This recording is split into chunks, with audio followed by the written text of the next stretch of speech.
자, 이와 똑같이 포커싱 전략, 그러니까 국민 속이기 공약 전략과 더불어서 지금 내부에서 이준석을 몰아내자 또는 이준석을 주저앉히자에 관한 굉장히 복잡한 거래들이 일어나고 있는 것 같습니다. 일단 인요한이 이준석한테 갔다가 개망신을 당했죠. 네. 미스터 린튼? 환자는 서울에 있다. 이게 이런 좀 얘기를 뭔 했고. 내용이냐면 이준석이 부산에 가서 북콘서트를 하고 있었는데 이현주 네. 언니랑 언주 언니랑 언주 언니. 딱 고만고만한 애들끼리 모인 거죠. 말은 잘 통했을 거예요. 둘 다 맺힌 게 많으니까. 그 얘기를 하고 있는데 사전 얘기가 있었는지 없었는지는 모르나 인요한이 여기를 방문을 합니다. 그러니까요. 그래서 눈앞에 앉아갖고 얘기를 들어요. 무려 1시간 반을 얘기를 듣습니다. 근데 그런 인요한한테 이준석이 도발을 한 거죠. 그러니까 인요한은 만나면 얘기하고 아니면 그냥 얼굴 보러 간다라고 해서 무작정 찾아온 거야. 그럼 이제 최소한 예의가 있으면 뭐 나이도 많고 뭐 어찌됐거나 지금 당의 중역을 맡고 있는 사람이면 조용히 따로 만나갖고 어떻게 여기까지 오셨냐고. 이 대표는 단식하면서요. 저기도 만나줬잖아. 박쥐도 만나줬잖아. 수박들 다 만나주고. 태영호도 만났어. 태영호도 만나주고. 그 개소리 할 줄 알면서도 일단 찾아온 성의를 봐서 예우는 해줘야 되는 건데 여기에서 얘기를 던진 거예요. 저렇게 노골적으로 상대 저기 안 돼 있는 얘기를. 안 만나고 갔어요 또. 이 소리 듣고 가버렸어. 어떻게 있냐고. 그래서 이와 관련해갖고 이제 환자는 서울에 있다 뭐 이런 얘기. 그러니까 이분이 의사니까, 의사니까 여기 이제 내려와 있는 데 대해서, 이런 식으로 이제 표현을 해갖고 환자는 서울에 있다라고 얘기를 하면서 서울 가서 걔네들이나 고쳐라라고 얘기를 한 거죠. 그러니까 그 환자는 누굴까? 윤석열이에요? 한둘이야, 씨. 그 병동인데? 네? 경증만 있지? 거의 다 중증이긴 하지만. 그전에는 안철수였잖아. 근데 이 환자는 환자가 득식을 한 거지. 잘 모르겠네. 이건 정신과 전문의도 아닌데 어떻게 고치라는 거야. 문제는 이 과정 중에, 자, 일단, 온 손님을 제대로 예우하지 않은 부분, 그리고 사전에 조율되지 않은 얘기를 던진 부분이 있는데, 또 하나 큰 실수가 있어요. 이거를 영어로 했다는 거야. 그러니까 아니 인요한 위원장님한테 미스터 린튼이라고 표현을 했대잖아요. 그거에 인요한 위원장이 되게 충격을 받은 거예요. 그러니까 나는 우리 아버지도 한국에서 태어났고 나도 한국에서 태어났는데 나한테 영어로 미스터 린튼이라고 하면서 영어로 얘기를 한 거예요. 이것 자체가 너 한국 사람도 아니게 너 빠져 이거잖아요. 아니, 대한민국에서 태어난 사람이 피부색이 다르다고 야. 외국인 취급을 한 거잖아요. 이거는 이거 사실 인종차별이에요. 인종차별이에요. 이거는 진짜 인종차별이에요. 대놓고 인종차별. 이준석의 세 가지의 실수가 아니라 결례가 여기에서 딱 터져 보이면서 말 그대로 인간성의 바닥을 보여준 거죠. 그렇죠. 진짜 인간성의 바닥을 보여준 거예요. 이거는 선 넘은 거예요. 그래서 지금 이준석이 이마만큼 악다구니를 쓰면서 덤벼들고 있는데 그러면서 세 사람 욕을 안 해요. 박근혜, 윤석열, 김건희 욕을 안 합니다. 이와 관련된 특검이나 사안은 다 피해가면서 주변에 김기현이나 만만한 인요한이나 이런 사람들을 전부 다 모두까기 하면서 이거를 자기 이 말을 나가게 하기 위한 게 일종의 영향력을 높이기 위한 장사질을 하고 있는 거예요. 말장사를. 근데 나갈 거냐 안 나갈 거냐에 대한 그 득실이 서로 이제 셈법이 복잡한 거예요. 지금 여러 가지 대안들이 나오고 있습니다. 가장 먼저 제시된 거는 총선 관련한 일종의 자리를 주자. 공동 선대위원장이나 공천관리위원장 같은 자리를 주고 이준석이한테 수도권 일부와 경북권 일부의 공천권을 나눠주자라고 하는 게 1번인 거고 2번은 그냥 내쫓자. 그냥 내쫓아서 신당을 하거나 말거나 그냥 밟아서 죽이자. 어차피 12월 이후에. 그리고 3번은 뭐냐면 일단은 품어야 된다. 지금 있는 상황에서 우리가 어떻게 위기 상황이 나올지 모르는데 일단은 품고 노원이나 이런 쪽에다가 공천을 주든가 정 싫다 그러면 비례대표를 줘서라도 우리 당 안에 주저앉혀서 얘를 써먹자라고 하는 세 가지 안을 넣고 서로 자기 계파에 유리한 쪽으로 갑론을박을 하고 있는 상황이라는 거죠. 근데 뭐 이준석은 이미 신당 실무 준비하고 있고 비명계도 포함해가지고 진보 정당하고도 교류하고 있다. 이렇게. 이게 뭐냐면 선수를 치는 거예요.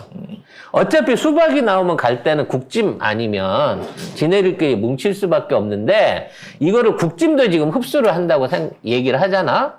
근데 국짐이 흡수하기 전에 내가 먼저 발라가지고 이 등치를 키운 다음에 다시 지 안의 신당에다가 숫자를 늘려놓고 이거를 총선 전에 다시 합당하는 방식으로 딜을 치려고 그러는 거예요. 저기 또 같이 어깨동무하면서. 그렇지. 일단 지금 나가서 신당을 하더라도 신당으로 끝까지 총선을 치른단 말 안 했단 말이야. 나가서 나에게 오너라라고 수박부터 시작해서 정의당 찌끄레기부터 시작해갖고 국집에서 쫓겨난 애들을 다 말아. 자기 그룹 안에 말아갖고 지지율 내지는 당선 가능률을 어느 정도 올려놓은 상태에서 이대로 가다가는 준석이한테 뺏기고 나면 국짐은 백석도 못하겠는데라는 위기감이 섰을 때 그지? 나랑 그러면 합당해. 대신에 공천권은 반반으로 쪼개는 거야. 이거를 지금 준석이는 딜을 치고 있는 거예요. 그러니까 못된 것만 배운 거지. 정치 자리 장사. 쥐가 하려면 뭐 이렇게까지 하는 거지. 어차피 그러니까 공천 못 받을 것 같고. 어차피 못된 것만 배웠는데 또 얘가 빨리 배워. 자기 세력도 잘 없고 이러니까. 이러다 보니까 이 바닥에서 요걸로 정치권을 선점해온 선배 한 사람이 빡이 도는 거예요. 누구죠? 내가 이렇게 해야 되는데 준석이가 선수를 치고 있으니까. 그게 안철수인 거죠. 그래서 안철수가 고발했어. 이준석이 따까리 정성철이가 나 심장 이상 있다고 가짜 뉴스 퍼뜨려가지고 내가 심각한 손해를 사실 별로 손해볼 것도 없거든요. 워낙 지지율이 미미하니까. 근데 이걸 갖다가 억대의 소송을 걸었어요. 그러니까 이준석이 저거 가만히 놔두면 옛날에 내가 하던 장사 제가 하게 생겼네? 이거는 안 되지 라고 하면서 이제는 사실상 내부적인 경쟁자가 되어버린 이준석을 타파하기 위해서, 처치하기 위해서 안철수가 칼을 빼든 거죠.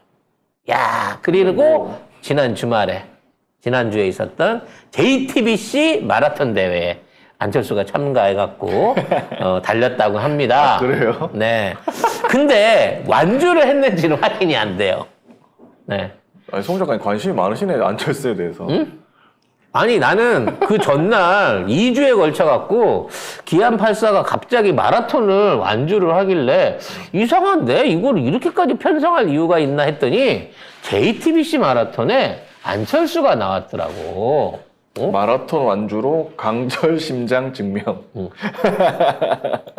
그래서 완주를 했나 봐요. 보이는 걸로는 춘천시 마라톤. 네. 춘천시 마라톤이네. 네.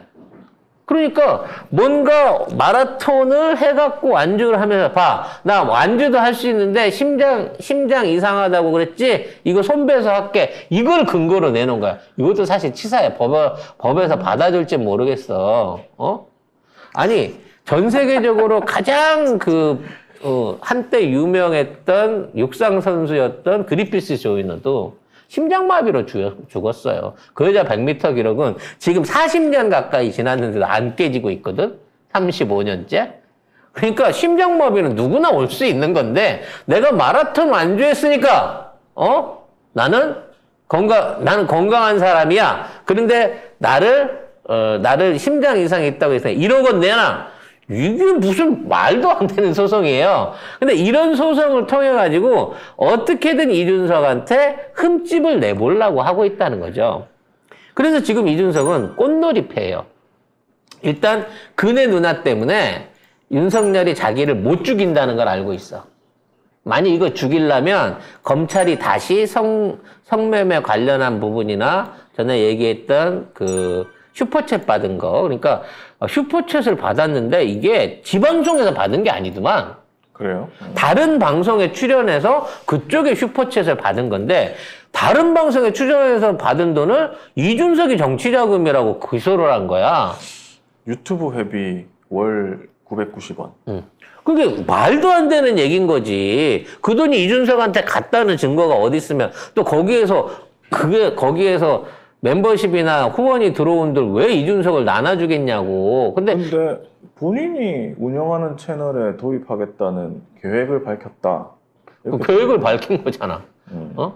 결국 자기도 나중에 유튜브 채널에서 멤버십 받겠다 뭐 그런 류의 얘기만 한 건데 이걸 이런 식으로 말도 안 되는 기소를 던졌어요. 그래서 이걸 갖고 이걸 파가지고 정치자금법으로 파갖고 어떻게 엮어 놓으면 판결이 언제 나올지는 모르지만 이게 공천을 못 받게끔 할 수는 있거든. 국짐 안에서 공천을 못 받게끔 할 수는 있거든. 근데 이준석은 거기에까지 대비를 세워놨더라고. 일단 자기만 나간대. 그래서 무소속으로 대구를 나가겠다는 거야. 그래서 떨어지면 자연스럽게 이제 총선에서 자기가 떨어지면 자기뿐만 아니라 국짐이 대표할 거니까 그 상황에서 유승민을 밀어 올려가지고 자연스럽게 당으로 다시 합류를 하고 그 전까지 출마를 아마 그 유승민 했던 지역구를 이어받거나 아니면 그네 언니가 어디 찍어주는 데를 들어갔고 무소속 출마도 생각을 하고 있다라는 쪽으로 이거 가고 있는 거예요. 근데 다만 국짐이 지정한 대로 이 노원 의뢰가갖고 또 김성환 의원한테 깨지거나 아니면 험지에 나가갖고 붙어보는 짓거리는 안 한다는 거지. 결국은 이준석이 이렇게 분탕질을 치고 있는데도 이준석을 통제 못하고 있는 게 현재 윤석열이에요. 왜냐면 지지율이 너무 빠졌거든.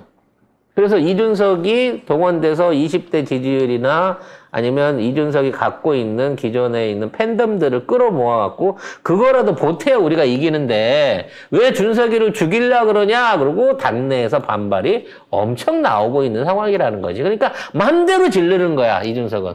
어떠한 경우라 해도 살아 돌아올 길이 있거든요. 이준석은요 나가갖고 분당한다 그래서 그걸로 앞으로 미래 정치 안 해요. 결국 국짐으로 또 들어옵니다. 그래서 부메랑으로 돌아올 때마다 지 지분을 등치를 점점 더 키우는 거죠. 그래서 이준석을 생각했을 때 차기 대권 경쟁자로 봐버리면 지금 죽이는 게 맞아요. 근데 총선에서 이기기 위해서는 이준석의 입김이 필요하다라고 생각하기 때문에 한동훈도 윤석열도 김건희도 MB계도 얘를 안 죽이는 겁니다, 현재.